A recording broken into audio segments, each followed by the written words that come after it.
मन से कीजिए, तन मन धन से कीजिए, निस्दिन पर उपकार, यही सार नर देह से बाल विवाद विसार। साहब का इशारा है, यह मानव का जीवन हम लोगों को मिला है, तो मानव जीवन में प्रयास करना है। यह जीवन में हम अपने तन से, मन से, धन से जहाँ तक बन पड़े, समाज हित के लिए हो, संत हित के लिए हो, अपने आप को समर्पण की भाव रखना है। और सेवा सिर्फ कहने मात्र से सेवा नहीं होगा। जिस प्रकार भौतिक जीवन में हम अपने जीवन यापन करने के लिए सुख सुविधा का सहयोग लेते हैं, उसी प्रकार आप यह प्रयास करें नित्य दिन, मतलब रोज साधु संतों की सेवा करें, बूढ़े बुजुर्ग की सेवा करें, माता पिता की सेवा करें, क्योंकि सेवा ही हम लोगों के जीवन में बहुत बड़ी सफलता की ओर ले जा सकती है। तो सेवा हमें करना चाहिए।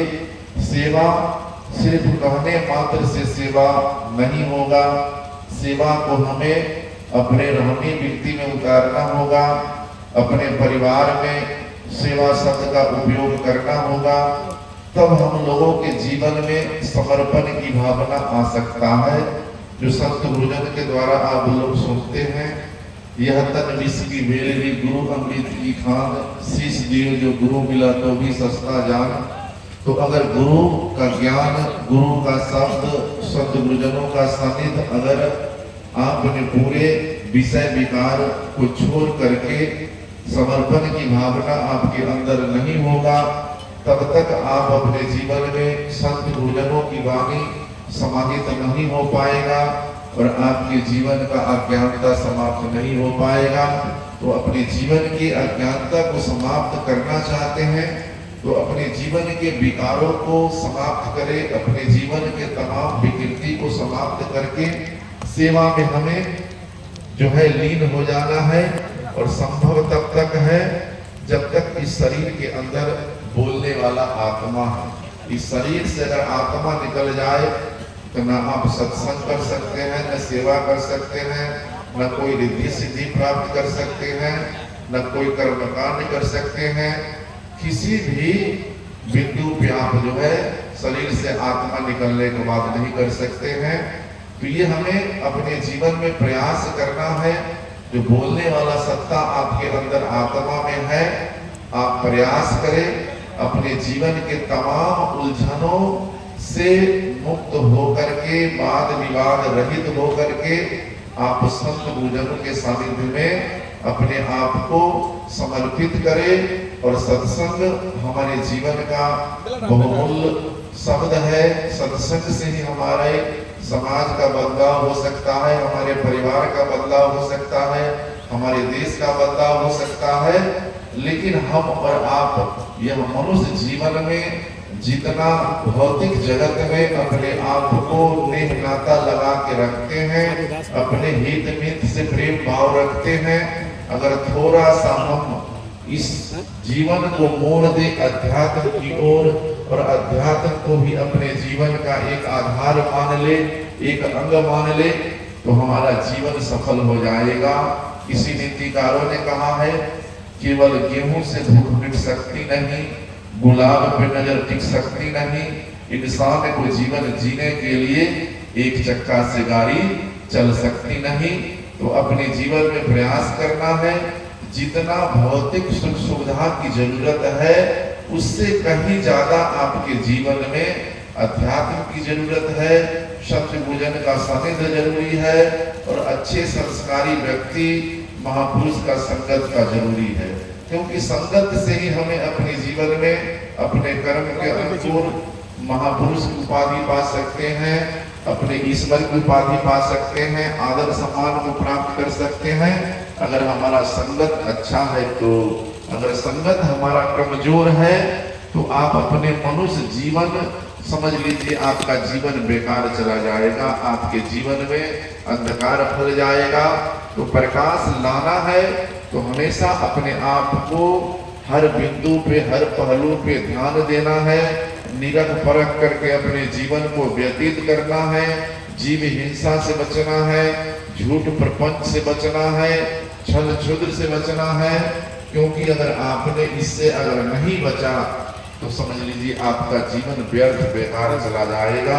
इसी नीतिकारों ने कहा है, चोरी चचाली हत्यारी नर करतु है, खाने के वक्त सब होत संगति, अंत समय कोई काम न आवे, बेटा बेटी नाती पोता, यमराज जब रसली लागे खींचन लागे, मारे मुगदर तो छाते फाटी, तब उस पर उस वक्त याद भरे, कहे सुकराती मियाँ जुलाहे की जाती। आप विचार करके देखिए, इस जीवन में जिस परिवार के लिए आप चोरी करना, हत्या करना, लूट खसोट करना, बेईमानी करना, धन जब आप संग्रह करेंगे तो धन का सदुपयोग आपका हित मीत रिश्ता नाता अड़ोसी पड़ोसी सब आपके धन का सुख भोग करेंगे।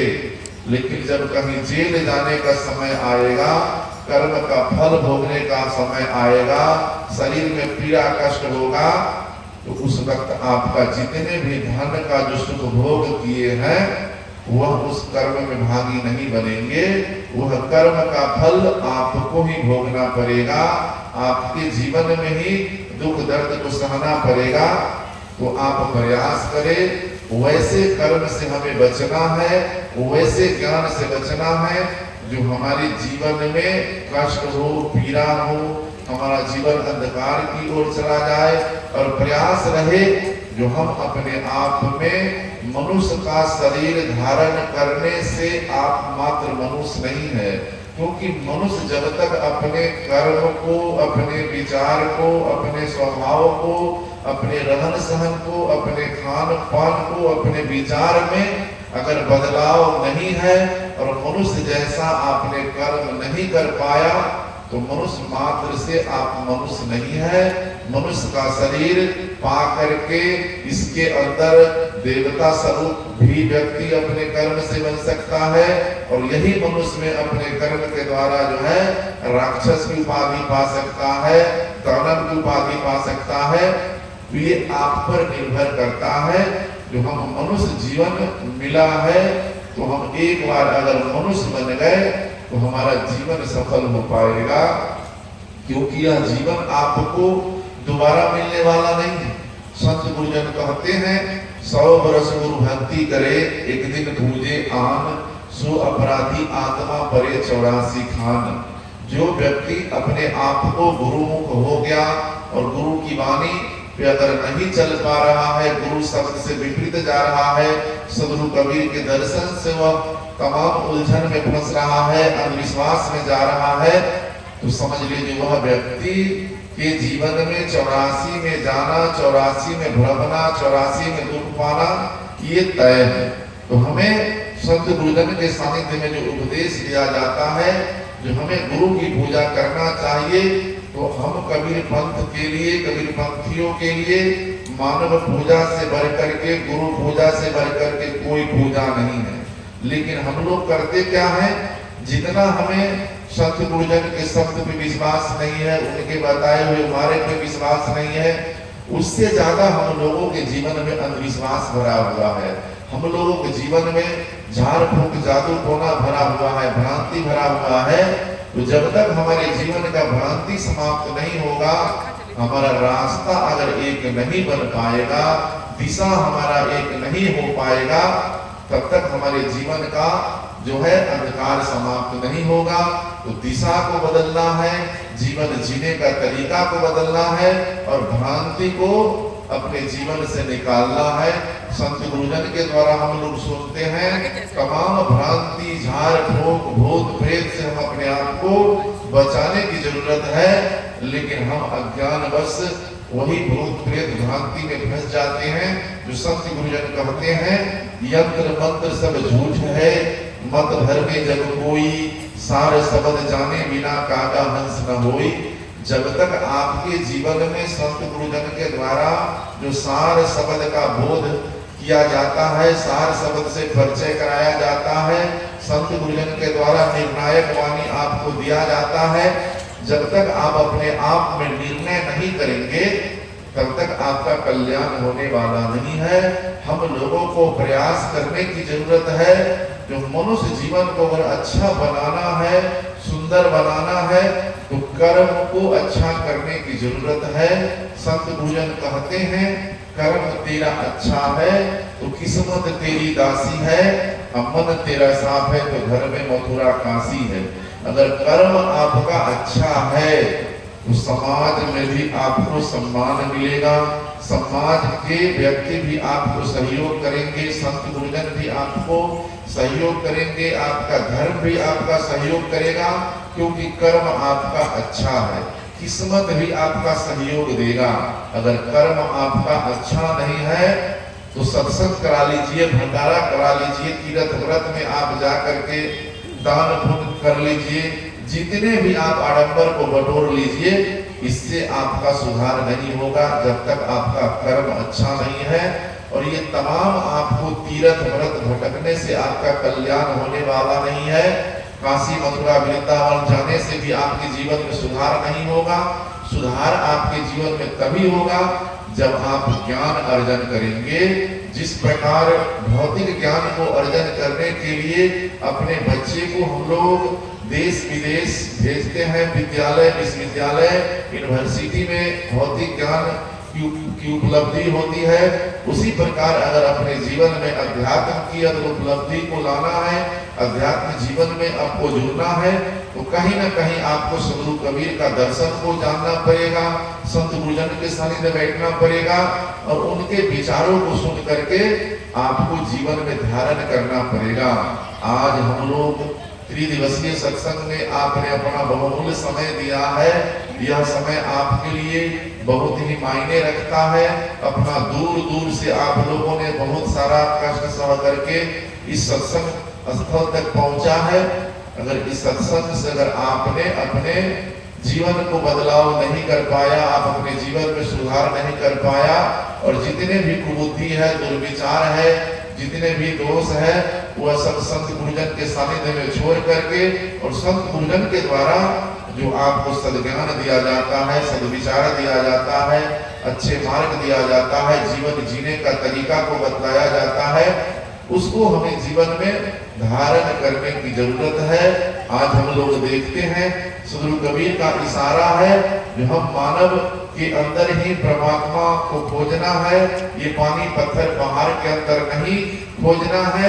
फिर भी हम लोग जो है वही मूर्ति के चक्कर में फंस जाते हैं, आडंबर में फंस जाते हैं, झाड़ फूक में फंस जाते हैं। इससे हम लोगों को बचने की जरूरत है।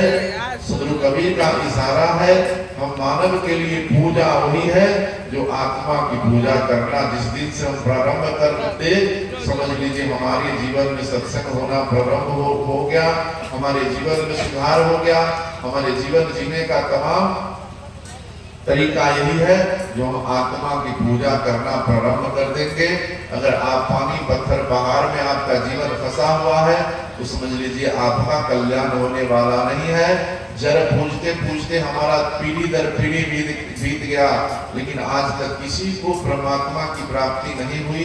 परमात्मा की प्राप्ति अगर हुई है तो संत गुरुजन के सानिध्य में शहद का इशारा है, कबीर जेदी आत्मा तेते सालीग्राम, बोलन हारा पूजिए पावन सो क्या काम। जितने भी आत्मा है अपने अपने मन के अनुकूल, अपने अपने विचार के अनुकूल, अपने अपने सोच के अनुकूल शालिग्राम का निर्माण करके अपने आप को फंसे हुए हैं। इससे हमारा कल्याण होने वाला नहीं है। हमारा कल्याण तभी होगा जब हम आत्मा के प्रति श्रद्धा भाव बनाए रखेंगे। जितने भी मनुष्य से लेकर के जीव जंतु पशु पक्षी हैं, सबके हित की बात करेंगे, तब हम और आप संत गुरुजन की भक्ति को पा सकते हैं। सदगुरु कबीर का दर्शन है, काम क्रोध मद लोभ को साधन से करो अंत, और परहित की बात करे ताको कहिए संत। तो अपने जीवन में जो परहित की बात को करता है, जिसका जीवन परमार्थी है, समझ लीजिए वहीं पे संत गुरुजन का वास है, वहीं पे अपने जीवन को व्यतीत करना चाहिए, उन्हीं के सानिध्य में अपने आप को समर्पण करना चाहिए। अगर जहाँ पे आपके मन में जज जाए जो इनका जीवन जो है स्वार्थी है, इनका जीवन परमार्थी नहीं है, इनका जीवन जो है अपने आप के लिए जीते हैं, तो समझ लीजिए वहां पे बाहरी दिखावा है, लेकिन सदगुरु कबीर का दर्शन नहीं है। तो सदगुरु कबीर का दर्शन को अगर अपने जीवन में धारण करना चाहते हैं तो सदगुरु कबीर का इशारा हम लोगों को समझना है, बुझना है, उस मार्ग पर हम लोगों को चलने की जरूरत है। और इस संसार में अगर आपने आया है तो कर्म अच्छा कीजिए। संत गुरुजन के द्वारा हम लोग सुनते हैं, जो तू आया जगत में जगत हंसा तू रोए, ऐसी करनी कर चले तू हंसे जग रोए। इस संसार में आपने जन्म लिया है तो आप अपने कर्म से हो, अपने विचार से हो, अपने स्वभाव से हो, अपने यश कीर्ति से हो, समाज को सुशोभित करने का काम करे, समाज को एकता फैलाने का काम करे, समाज में प्रेम फैलाने का काम करे। जो इस संसार छोड़ने के पश्चात भी आपको कष्ट न हो, अफसोस न हो, आप यह संसार खुशी खुशी छोड़ दे और संसार के लोग आपके द्वारा जो किया गया कर्म है, आपके द्वारा जो समाज में दिया गया यश कीर्ति है, उसका गुणगान गाते रहे और आपके विचार से समाज को सुधारते रहे। वैसे विचार को अपने जीवन में धारण करना है और यह प्रयास करना है। संत का आपने द्वाना लिया है, संत का वेशभूषा आपने धारण किया है, तो प्रयास करना है न आप अपने तन से हो, मन से हो, धन से हो, बल से हो, किसी भी बिंदु से हम किसी प्राणी को दुख न दे, दर्द न दे, तकलीफ न दे। यह भी एक सत्संग है और अपने जीवन में प्रयास करें। हम संत गुरुजनों का जो जितना भी वाणी अगर हमको मिल रहा है उसमें से अगर एक भी वाणी अगर अपने जीवन में उतार ले तो समझ लीजिए हमारा जीवन जो है सफल हो गया। सत्संग में हम लोगों को कहा जाता है झूठ नहीं बोलना है, प्रपंच नहीं करना है, जीव हिंसा नहीं करना है, परमार्थी जीवन को व्यतीत करना है, प्रेम बनाए रखना है। अगर आप एक भी शब्द अपने जीवन में धारण कर लिए तो समझ लीजिए आपका जीवन में सत्संग होना प्रारंभ हो गया। और बाहरी सत्संग से काम होने वाला नहीं है। यह जो सत्संग है यह हम लोगों को उपदेश के द्वारा यह बताया जाता है, समझाया जाता है। इसके द्वारा आप अपने परिवार में सत्संग कर सकते हैं, अपने समाज में कर सकते हैं, अपने आप में कर सकते हैं। ये अंदर आत्मा रूपी जो सत्संग है, यह सत्संग आपके हृदय आराध रूपी मंदिर में जो आपका विचार अगर अच्छा हो जाए, एक दूसरे को आप समझने लगे, एक दूसरे को आप अपमानित करना छोड़ दे, जो आपको अच्छा नहीं लगे आप किसी को नहीं दे। अगर आपको कोई बासी भोजन दे आपको अच्छा नहीं लगे तो आप भी किसी को नहीं दे। अगर आपको कोई अपमानित करे तो आपको अच्छा नहीं लगेगा तो आप भी किसी को अपमानित नहीं करे। अगर आप अपने जीवन में सम्मान पाना चाहते हैं तो पहले आप सम्मान देना सीखिए। अगर आप अपने जीवन में प्रेम चाहते हैं तो प्रेम देना सीखिए। भाईचारा चाहते हैं तो पहले आप भाईचारा करना सीखिए। सत्संग करने का अनेकों तरीका है, आप पहले करना चाहिए और करने के लिए आप संकल्पित हो जाइए। क्योंकि जब तक हम संकल्पित नहीं होंगे, शपथ नहीं लेंगे, तब तक हमें जीवन में बदलाव नहीं आएगा। संत गुरुजन कहते हैं चेत सको तो चेत लो, आने लगी है नाव, फिर पीछे पछताएगा बहुरी करेगा लाओ।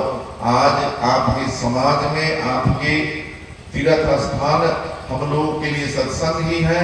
सत्संग में संत गुरुजन हम लोग को उपदेश देते हैं। इसमें अगर बदलाव नहीं आ पाया, इसमें सुधार नहीं आ पाया तो आपका जीवन बेकार हो जाएगा। क्योंकि मनुष्य का शरीर जो है इसलिए मिला है जो हम अवगुण छोड़ गुण को अर्जन करें। जो संत गुरुजन कहते हैं मानुष तेरा गुण बरा, मांस न आवे काज, हाथ न होते आवरण, त्वचा न बाजे बाज। तो यह मनुष्य जीवन में शरीर आपका कितना हो सुंदर है इसकी कोई जरूरत नहीं है। यह शरीर धीरे धीरे प्रकृति का नियम है, ये कमजोर लाचार बुढ़ापा अवस्था की स्थिति में आ जाएगा। लेकिन गुण अगर आपके पास है तो गुण से आप कितने समाज के दबे कुचले लोगों को आप जो है ज्ञान दे सकते हैं, उनको आप बदल सकते हैं, उनको शिक्षित कर सकते हैं गुण से ही। तो अवगुण को छोड़ करके गुण को अर्जन करना है और अपने जीवन में यह प्रयास करना है जो हम हर बिंदु से, हर पहलू से अपने जीवन को भूल से बचाए। किसी नीतिकारों ने कहा है, हजारों भूल कम है एक गले को सजाने के लिए, और एक भूल काफी है जिंदगी भर भुलाने के लिए। अगर आप जीवन भर सत्संग भजन करें, साधना करें, लेकिन अगर आपसे एक भी भूल हो गया तो आप अपने जीवन में कितना अच्छा काम किए हैं इसका कोई मायने नहीं है।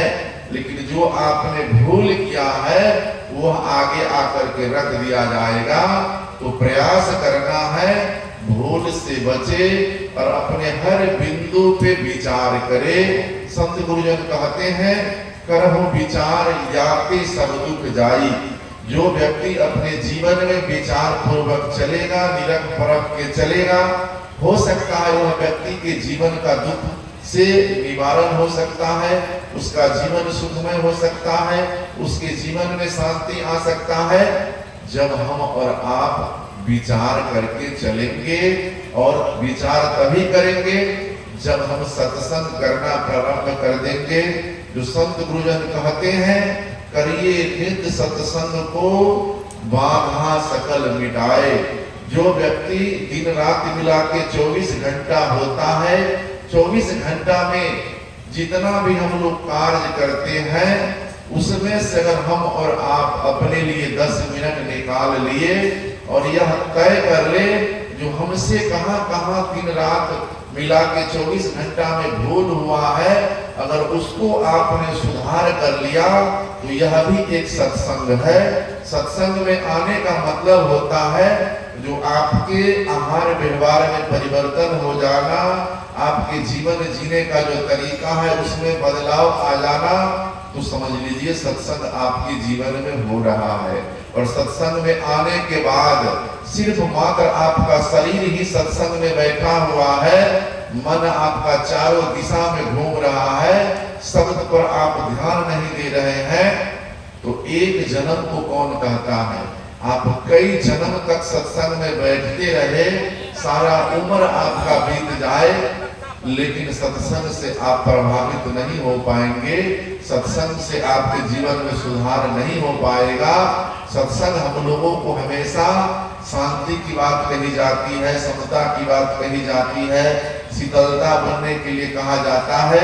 जो संत गुरुजन कहते हैं शीतल शब्द कबीर का, तो आप अपने मन में विचार करके देखिए, जो आपका जीवन जो है शीतलता से भरा हुआ है या आपके जीवन में दुर्बलता से भरा हुआ है, तो अपने जीवन को शीतलता धारण करना है और विचार पूर्वक चलना है। जिस प्रकार बर्फ जो है ठंडा होता है, उसी प्रकार आप अपने मन को, आत्मा को विचार के द्वारा ठंडा रखें और सोच समझ करके किसी भी कार्य को करें जिससे आपको पीछे पछताने की जरूरत नहीं हो।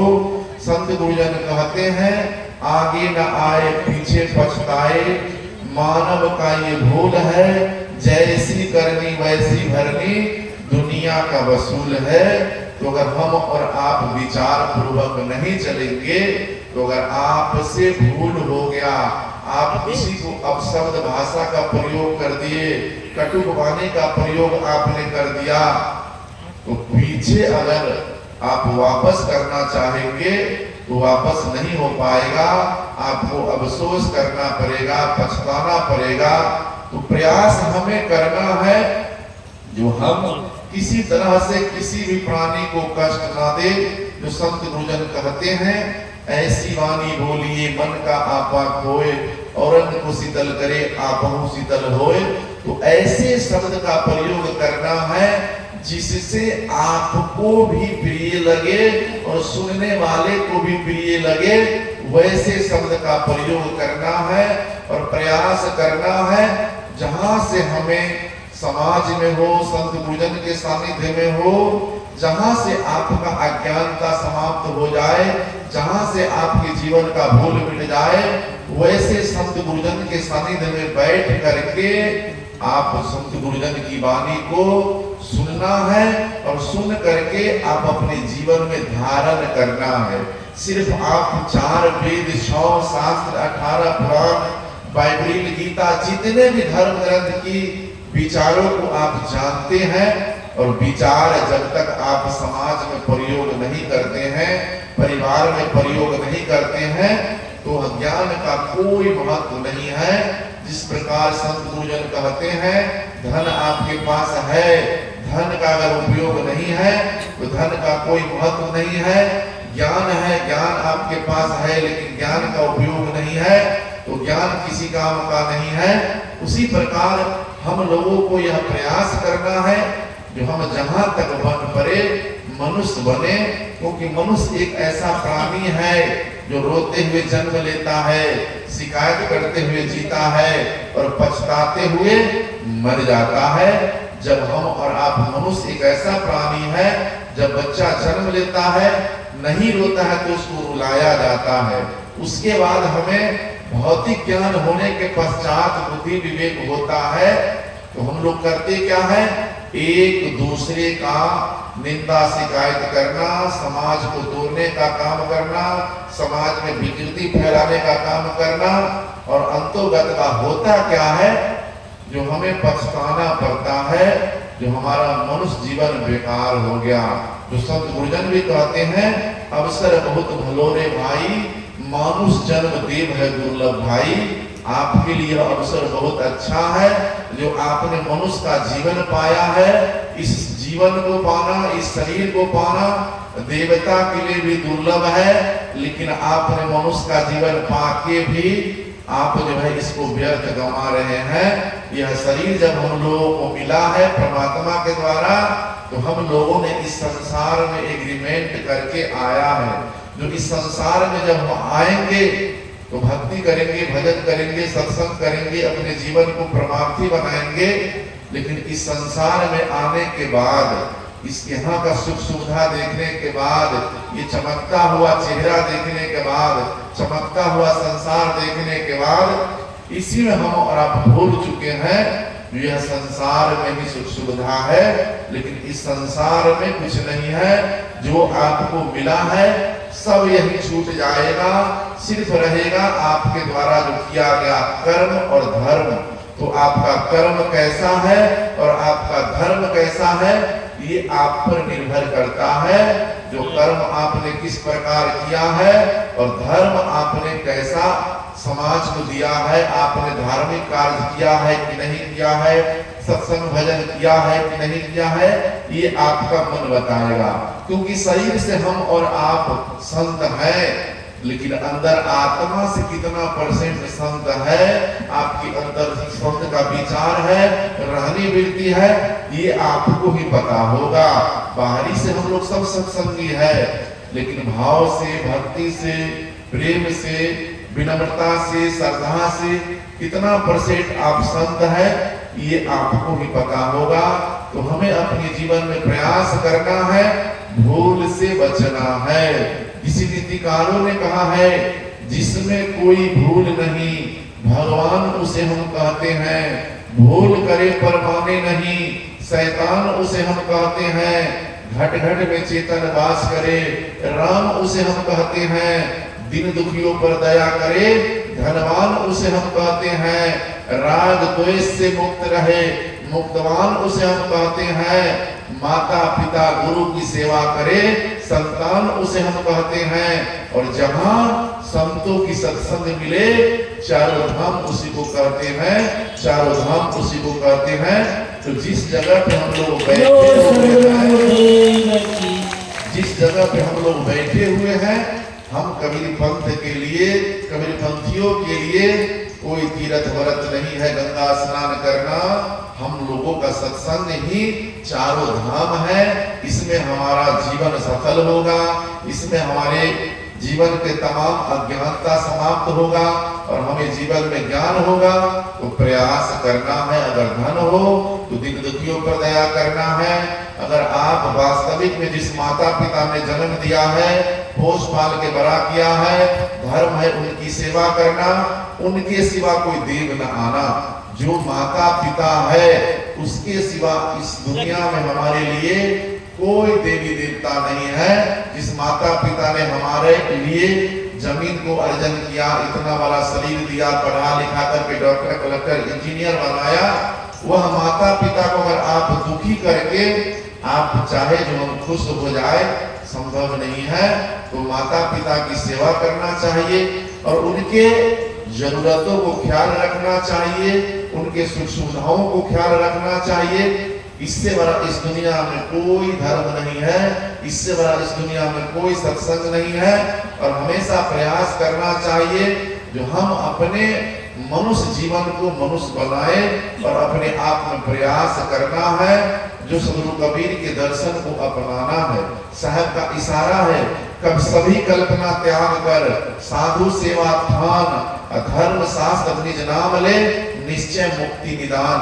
जो व्यक्ति जितने भी कल्पना रूपी जीवन को व्यतीत करते हैं, उसको हम अपने मन से निकाल करके सिर्फ हम और आप साधु की सेवा अगर करना प्रारंभ कर दे, दिन दुखियों पर दया करना प्रारंभ कर दे, और धर्म शास्त्र जो आपका कबीर साहब का विचारधारा कह रहा है, उनका जो वाणी कह रहा है, सदगुरु कबीर साहब का जो सिद्धांत कह रहा है, उसको अगर आप निश्चय रूप से समर्पण की भावना करके अगर आप अपने जीवन में धारण करके चलने का प्रयास करें, तो निश्चय आपके जीवन का जो है मुक्ति मिल सकता है, आपके जीवन के तमाम भ्रांति मिल सकता है। और अपने जीवन को मुक्त बनाना है तो सबसे पहले हमें अपने मन को इच्छा के अंदर बांध के रखना है, क्योंकि मन ही आपके जीवन में दुख का कारण है और मन ही आपके जीवन में सुख का कारण है।